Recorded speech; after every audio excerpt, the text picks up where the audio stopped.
Hey, everybody. It's 11:30. We're ready to start the 2020 annual meeting from First Plymouth Congregational Church. Before I declare us open in session, I got a couple of announcements for us. We're trying to determine how many folks are here, make sure we have a quorum. If you are sitting next to someone else and you're both watching the same computer together, would you mind chatting in to the chat function who's there, so we'll get an accurate account of all of our members who are present. Throughout the course of the meeting, if you do have a question, please ignore the raise hand function. It's been disabled anyway. So use the chat function if you have a question, you need clarification, or a comment. And our computer wizard, Eric Smith, is going to listen to read all of your comments and pass them on to those who are leading the meeting today. My name is Phil Thompson. I was elected as your moderator in June, and here we are at the annual meeting. Once again, before we call ourselves to order, I'd like to have us begin with an opening prayer in the spirit of the worship service we just had and the theology of hopelessness. Let's see if this gives us maybe a bit of hope. 90 years ago, the liberal Baptist pastor Harry Emerson Fosdick in New York City wrote a hymn which most of you have sung most of your lives. I'd like to just read it to you. You don't have to hum along. Don't worry about hitting the high notes. Just listen to what was said in 1930, the first full year of the Great Depression. Dr. Fosdick wrote this: God of grace and God of glory, on your people pour your power. Crown your ancient church's story and bring its bud to glorious flower. Grant us wisdom. Grant us courage for the facing of this hour. From the evils that surround us and assail the Savior's ways, from the fears that long have bound us, free our hearts for faith and praise. Grant us wisdom, grant us courage for the living of these days. Cure your children's warring madness.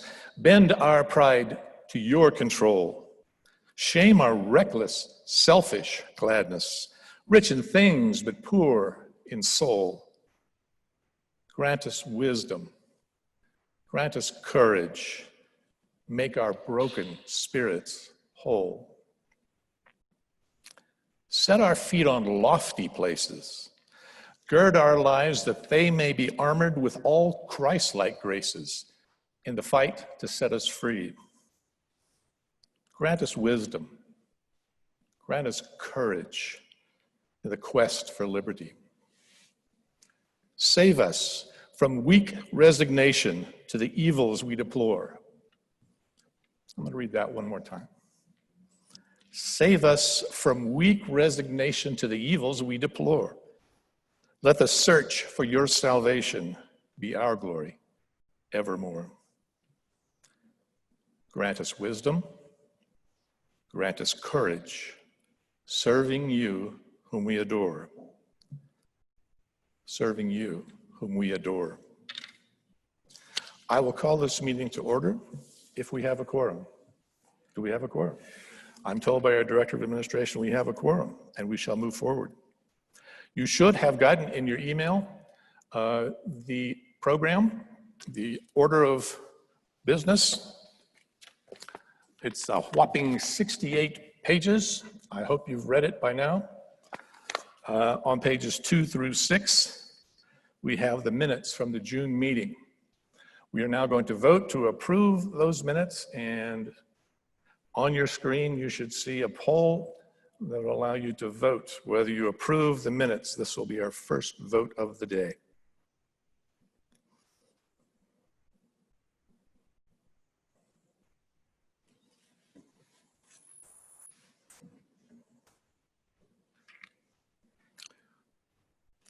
We'll give us a second.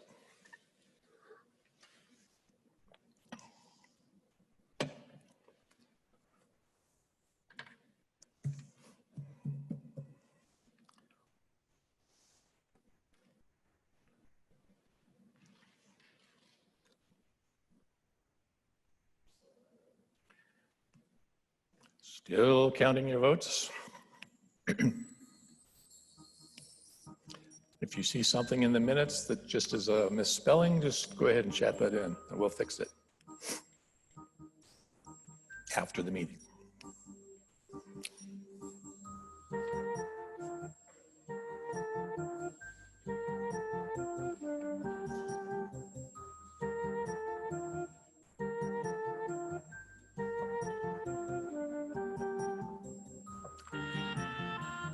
I guess I could sing God of Grace. No.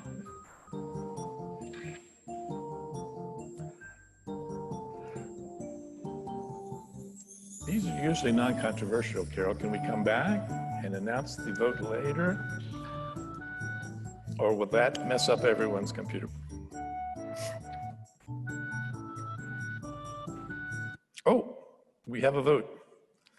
The minutes have been approved. Thank you very much for your patience for our first vote of the meeting. Now I would like to introduce to you our immediate past treasurer who is filling in today, Mr. Steve Haskins, CPA, who will give us the results of our 2020 annual activities and ask for approval of a 2021 budget. Steve.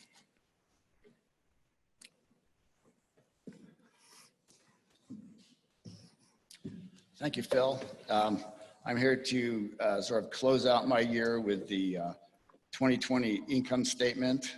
I'm going to be looking on page 17 of your programs, and there is a treasurer's report on pages 13 through 14 of your programs, which has a lot of detail about what happened during the year as well.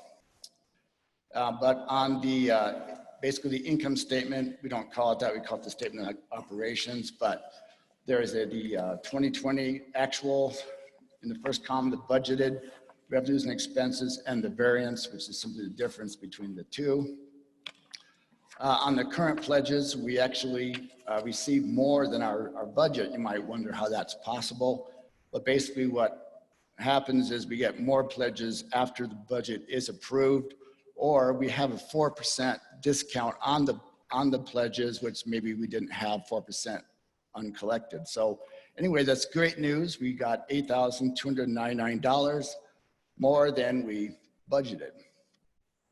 Unpledged contributions, right about what we budgeted, which is great because as we all know, this amount is difficult to budget and sometimes comes in higher and sometimes comes in lower, but this year it came in right, almost right on the button.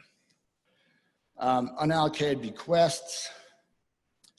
It looks like we had a lot less than our budget. However, this is the $114,000 that we didn't have to use was because of the payroll protection plan adjustment at the bottom or the right side of your sheet, the $101,105. It's the last number on the right side of your sheet. Because we got the $101,000 allocated to this year, we didn't have to use all of our unallocated bequests, and we can budget those for the 2021 year. For intentional fundraising, we didn't have a Gallapalooza, as you all know, because of the pandemic, so that was not received. Building rental was about 10% under budget because of the building closure, and the same for the Learning Center contribution. As far as the expenses go, everything was pretty much in line. Business administration was the only difference, but it was to the good. We spent $51,879 less than budgeted. A lot of that was because the building was closed and we didn't have as much personnel needed or utilities or whatever, but there were other factors involved also. But anyway, we came in under budget. So basically what we have is we have the actual revenues of $866,000, not including the payroll protection plan, and $967,541 in expenses. And then using the payroll protection plan, we have a zero net income, net loss. So our operating reserve did not change. It started at $61,508 and ended at $61,508. So the $101,000 payroll protection plan balanced our budget. As far as the operating reserve goes, we should be at a 10% of our pledges of our budget. Sorry, our budget revenues. We're not there. We're 50,000 short or so. But if we have a surplus in 2021, then that would go to increase that operating reserve. So that's the results of the operating reserve, net income and loss, net income statement, and so forth. There's also on pages 15 through 16, there's a balance sheet of the church, which shows all the assets, liabilities, and all the fund balances. I'm not going to go into any detail on that, but just so you know, that's where it is. It's on pages 15 through 16. So that's the report on the income statement for the operating fund. I don't need a vote for that. Do I need questions? Any questions? Okay. Then we're going to vote on the final budget for 2021, and that is on page 23 of your program. You're also going to see it on the screen.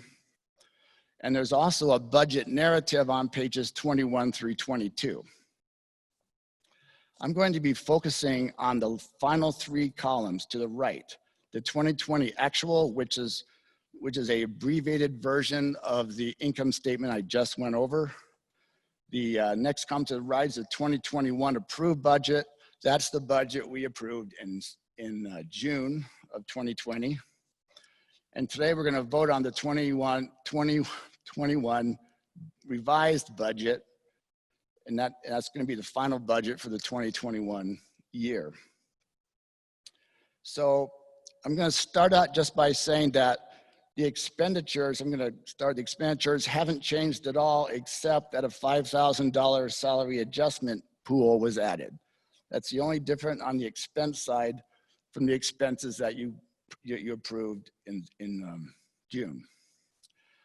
As far as the current year pledges, great news. We have 45,000 more pledges than we had at that meeting, which is fantastic. And again, that's also been discounted by 4%. So it's actually higher than that, but we have a budgeted 765,000 in pledges. The unpledged contributions did not change, and the unallocated bequest went down by $7,567 because we needed that money to balance the 1920 operating fund. So the number there is 114,433. The 7,537 that was decreased in the revised budget was added to the endowment grant, which I'll get to, but that's where it was added. The Learning Center reimbursement did not change. The building rental income did not change. And again, the 7,567 that was taken out of the unallocated bequest in the prior year was the endowment committee has agreed to put that in their grants. As you recall, we had the endowment and the First Plymouth Foundation both agreed to help the budget by $29,000 each. But because of the great stewardship numbers, we were able to reduce the endowment grant from $29,000 to $16,000 and reduce the First Plymouth Foundation from $29,000 to $9,000. So that's all great news. And so with that, I guess as approved by council, I guess I'll make a motion on behalf of council to approve this budget. Yes. What he said, on behalf of the council and the finance committee, who have both reviewed and voted on this unanimously, both committees, we present this to you for a vote. And we are ready to, we have a question.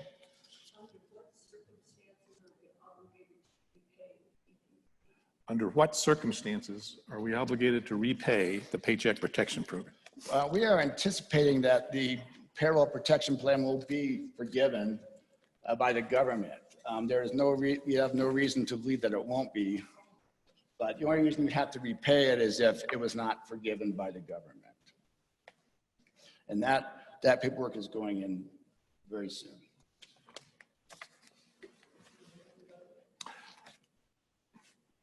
I think we're ready to vote.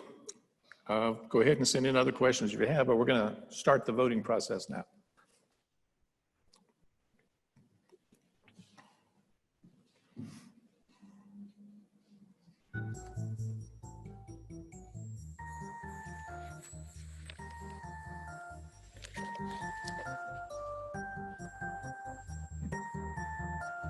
This is another question.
All right, the motion has carried. The gloriously improved 2021 budget has been affirmed by the church. Hooray. The next item of business is to fill a vacancy on the board of Kentucky Circle Village. I just, as a point of personal privilege, have asked to be able to make this motion. I served on that board for 12 years, and it's a tremendous experience and a terrific ministry of this church that goes back to 1959. It's like being on the board of a medium-sized not-for-profit organization with $1 million budget. So it's something that the people who serve on that board take very seriously, as I did. One of my colleagues on that board for years was Liz Massatelli, who you elected to another term in June, but you also elected her to be your vice moderator and member of the church council. I agree with her that that's too much for one person. So she has stepped down from the board of Senior Homes of Colorado Foundation, doing business as Kentucky Circle. And we are recommending, I'm making the motion and Liz is seconding the motion, that Dallas Dew be elected by the church to fill her place on the Kentucky Circle board, along with Dal Ingold, Ken Sawyer, and Jenny Blunden. I believe this requires a vote, so please vote yes for Dallas Dew. I strongly encourage a yes vote.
All right, congratulations to Dallas, and thank you to Dallas Dew for agreeing to do that important work.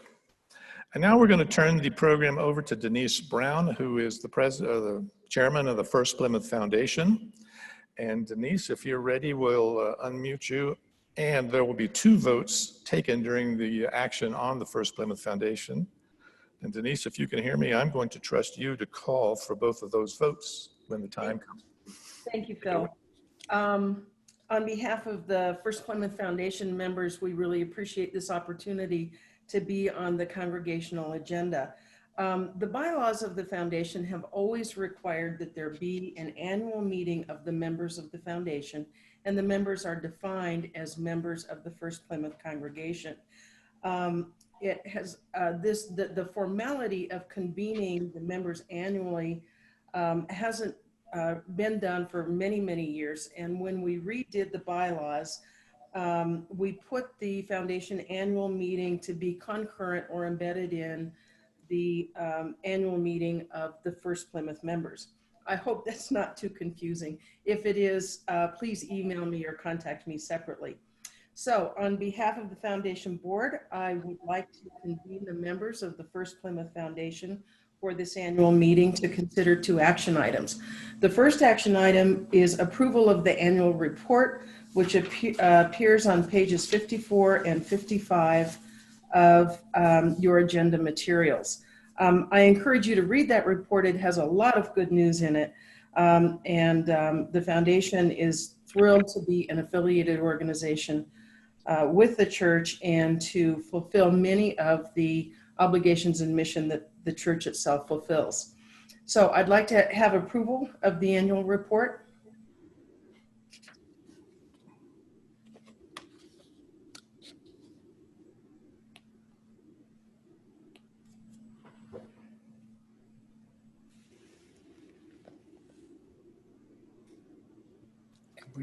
Everybody can see that. While we're waiting for that vote, the second item that we're asking for approval is the reappointment of Nancy Jo Shaw to the Board of Directors for a term expiring July 2024. And while we're waiting for the previous vote and to complete before we get to this next vote, I do want to correct the annual report. I neglected to include Senior Pastor Jenny Schultz-Thomas as a member of the Foundation Board. She's certainly a member, a very active member, and contributes a lot to the business of the board.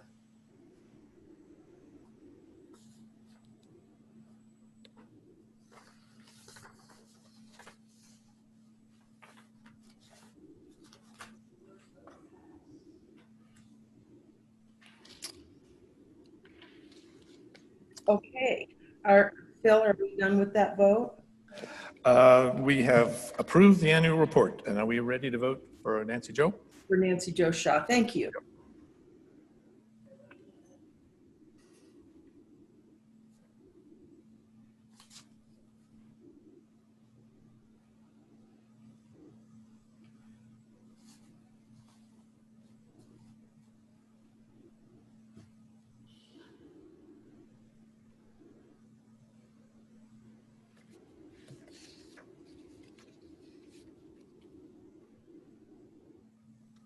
I might mention that Nancy Jo also served as the Secretary of the Board and Vice President of the Foundation Board.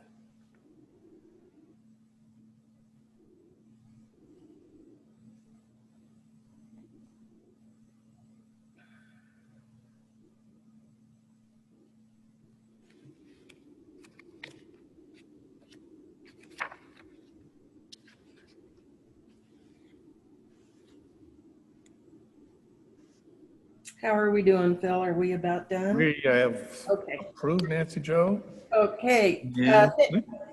Thank you very much. Thank you for including us on this agenda, and I suggest we adjourn the annual meeting of the members of the First Plymouth Foundation. All righty then, with no objection to adjourning the foundation, we'll get back to the First Plymouth annual meeting.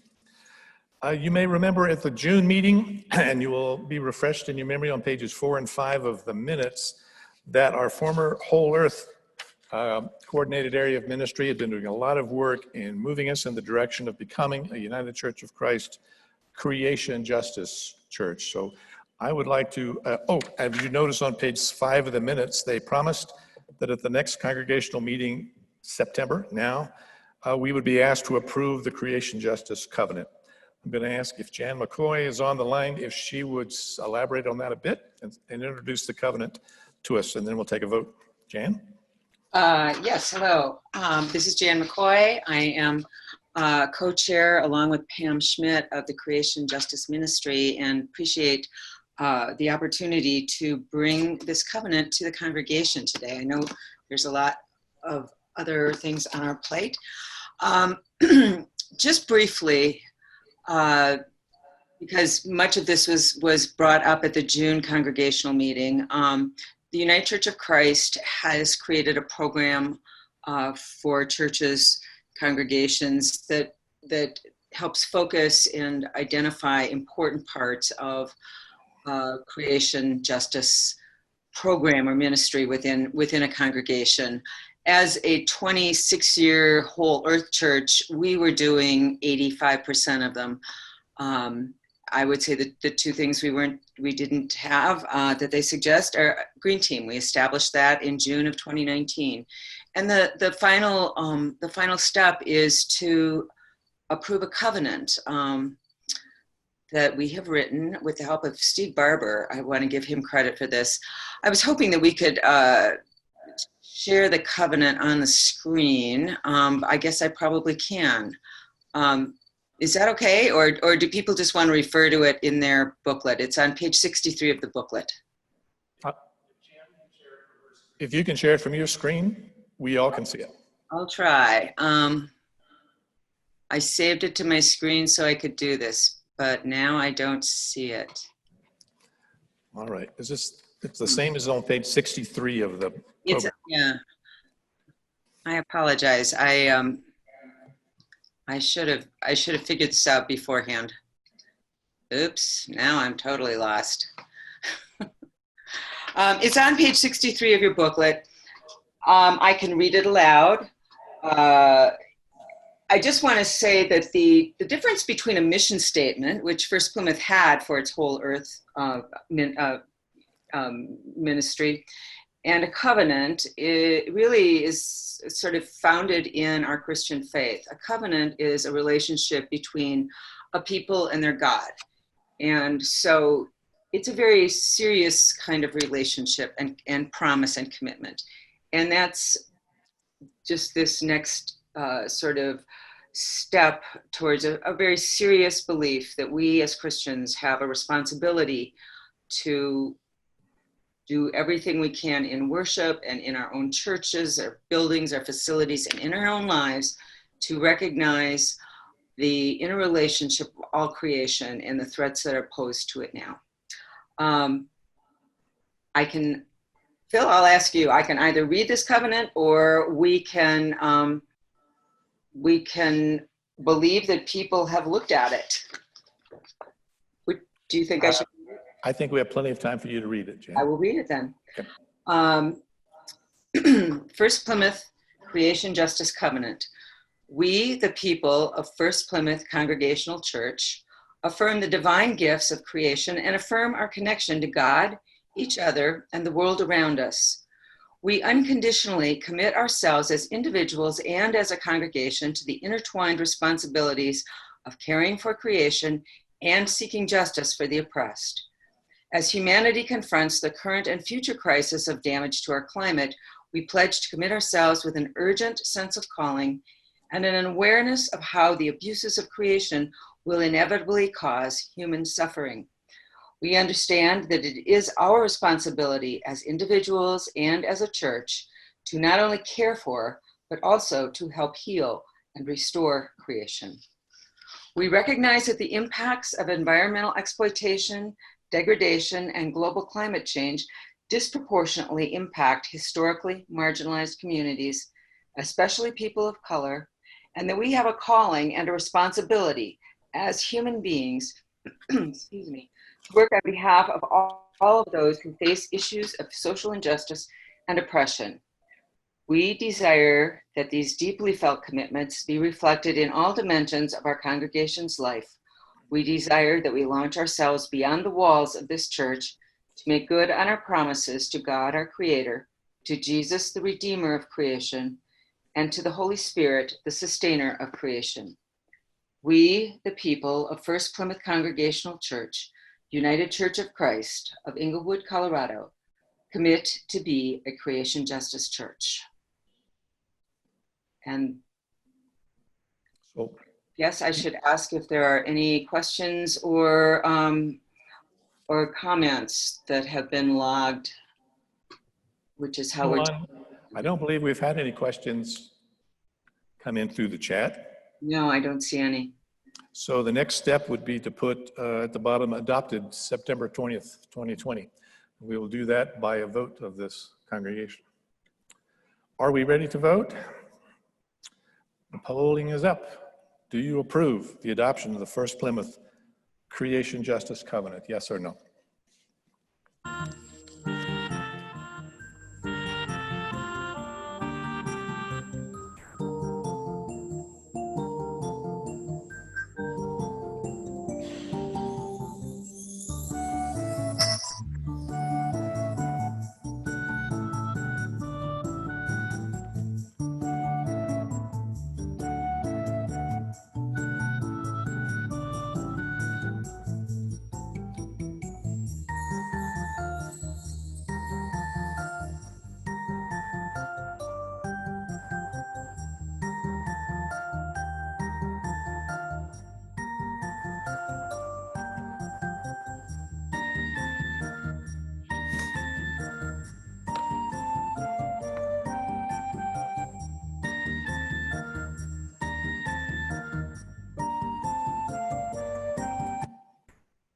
All righty. Wow. Looks like 100 to nothing to me. I mean, percent. So this covenant has been adopted this day by First Plymouth. Jan, what is next? Are you still there? Are we officially a Creation Justice Church now, or do we have to? The next step is that we fill out an application and send it in to the United Church of Christ, to the Creation Justice minister there. And I've looked at it, and we won't have any problem. I don't think we'll have any problem being accepted.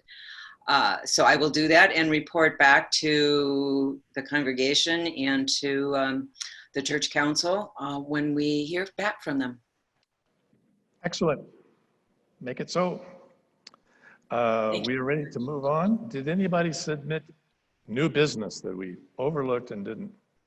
No? Well, then we are ready for the moderator's report, and the moderator's got something to say. First of all, I want to, this book is a huge undertaking, not just the content, but the assembling of it.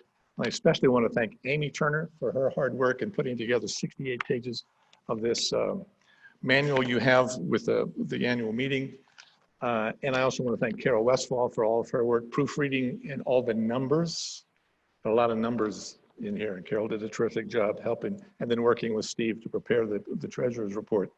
So thanks to them. Also thanks to the staff for their great help with the giving webinar, which we conducted last Tuesday. If you missed it, it's now in the members section of the new website. So kudos again to Amy for the website. If you missed it, we went into some depth on the outreach giving, the First Plymouth Foundation giving, and other offerings that the church makes to the wider community. I encourage you to take a look at that if you, and let me know how easy it is to find on our new website. And we will have a listening session next Sunday, which I want to say a bit more about that. Now, that's about the compilation of it. I want to say something about the contents of this thing. I read this last night and scribbled some notes here on pencil, but I want to know if you noticed this. If you looked on page 7 and 8, you would have seen a full slate of leaders, over 65 individuals who are willing to offer leadership to First Plymouth. On page 9, you would have seen a spreadsheet about our attendance, which has not dropped despite having a closed building. On page 11, you would have seen a graph that shows the financial commitments from 2012 to 2021, that's 10 years. Guess which year had the most? Also on the same graph, it would have said which year had the highest average pledge? This year. And you would have seen on page 12 that our mission expenditures totaled $278,000 in that last year. On page 21, you would have seen a balanced budget, hooray, that is $55,000 greater than last year's budget, even though building rentals are down.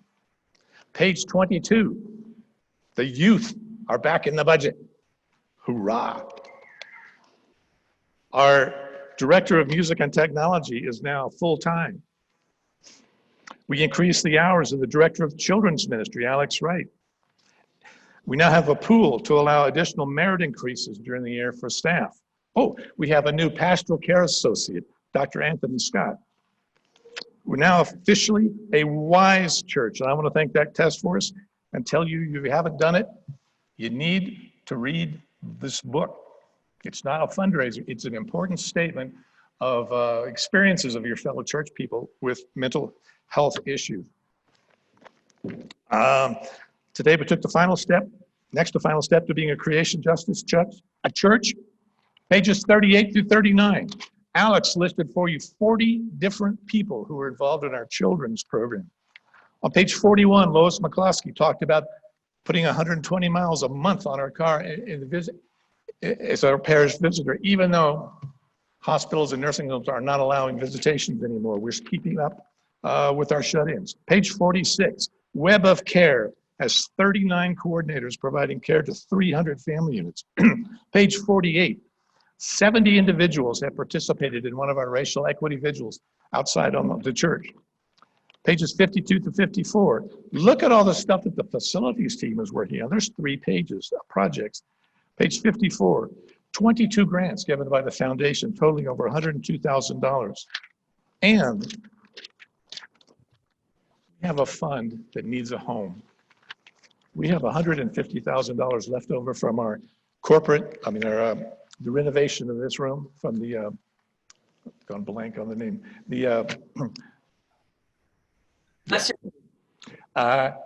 and now we need to know what to do with that. Next Sunday during the adult forum time at 11:15, we're going to have a conversation about that. We're going to bring some information from half of the campaign's recipient, the Denver Inner City Parish. We're working on a video now to explain all the things that half of your money went to, the tithe from the capital campaign. And then the foundation is desperately seeking your input on what the church should do with the other half of that fund, which is sitting there waiting for a home. And you're invited, the church council is going to do what it can to be as open and as transparent in this process. We're meeting Tuesday night. The link is in the church calendar in our new webpage. If you want to sit in and hear the foundation's deliberations, you're certainly welcome to. So I'm not ready for hopelessness yet. I think great things are happening here, even if we don't get to see them firsthand anymore. So that is what your moderator is thinking these days. And I would like to bring our senior minister now, the Reverend Jenny Schultz-Thomas, to give her report and say a final prayer.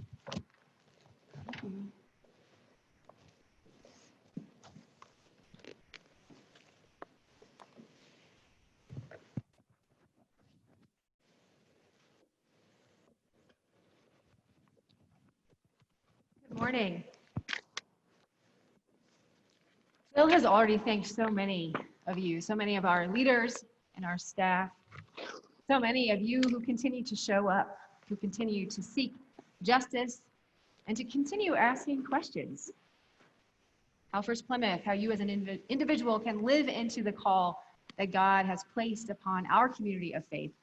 But I want to take a moment and to thank Phil for your leadership, for your energy. If I could give that kind of report every time I show up for a meeting, what kind of energy and visionary leadership that a congregation like ours depends upon. So I'm thankful for our moderating team, for Liz Massatelli, who has joined the team, and for Kim Woolridge, and for Ken Hoagland, who shared the mantle and passed on that opportunity for providing leadership. I also want to thank Carol Hainsey and our administrative staff, who are always working behind the scenes, who during this pandemic have really been present. And being present is more than half of anything. So thank you for your presence and your steadfastness and for your leadership. I will not read the entirety of my pastor's report, since Eric already read the whole Bible this morning. I will spare you, but I will let you know that it's on page 35. And I'll just share a couple tidbits from that, some highlights. I think as I think about where we are today, with so much gratitude, there's still so much for us to lean into, to ask, and to consider as a transformative community of faith. So I recently came across the word "cottywomple," Most of you probably knew that word. It seems like a fitting word to describe the greater part of this last year. Kadiwapel is a verb that means to travel in a purposeful manner towards a vague destination. As Reverend Dr. Smith so daringly shared this morning, we are travelers on a journey amidst a temporary, hopeless reality. And yet, and I firmly believe this, and I know that you do too, the hope of our salvation lies within the power and the voice and the sacred worth of the individuals with whom we traverse this way. And for that, I give God thanks. May we never relent in our work for justice. And in the words of the late John Lewis, may we keep looking to get into good trouble. And as RBG taught us, let us fight for the things that we care about. Church, let us fight for the things that we care about, and let us do it in a way that will lead others to join us. In that one sentence, she summed up the mission of the church. And I think the beauty of belonging to a body of faith, to the body of Christ, such as ours at First Plymouth, is that we hear and we see and we discern call differently. And yet we respect the inherent sacred worth, the voice, the individual voice, and the call of each one who travels this way. May we continue to be the church, listening for places to show up, asking hard and difficult questions, and remaining steadfast to our call. Thank you, First Plymouth, for the opportunity to serve and to walk the journey with you. Spirit is leading the way. Don't go. So this comes to the end of our meeting. Do we have any other pressing concerns that came through? I didn't think so. So we will ask Pastor Jenny to give us our closing benediction, and have a great Sunday. Thank you. Let us pray. Holy One, this morning we, like every Sunday, like every day, we're beckoned to rise as the sun rose over the sky, as maybe the smog of smoke, the pain of suffering also alit the skyline. But God, as we do each and every day, persevering, seeking hope, looking for you in the clouds, in the vague destination, we do so collectively, knowing that we do not walk this way alone. So as we stand here with gratitude, as we are joined together in the sacred building, in the sacred space, in the vessels who stand before you ready to lead the way, let us never forget that for which we work.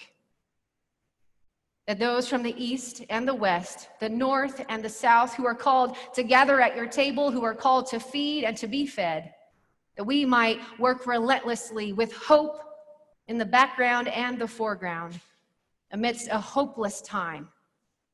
May we give thanks for our forebears and our ancestors in the faith, for Jonah, for Jesus, who both showed us that the human condition is one that we are to own and to bear, the one that points us to the otherness of you, God, that is hope, that is peace, that is radical and inclusive welcome and love, and that is power, the only power under whose wings and upon whose back we can ride, we can walk, we can lie down in grasses green that will feed, in suffering that without which we cannot bear alone. Continue to speak hope and peace as we walk this way, and may we lead as you call us into the 21st century. Thanks be to God. Amen.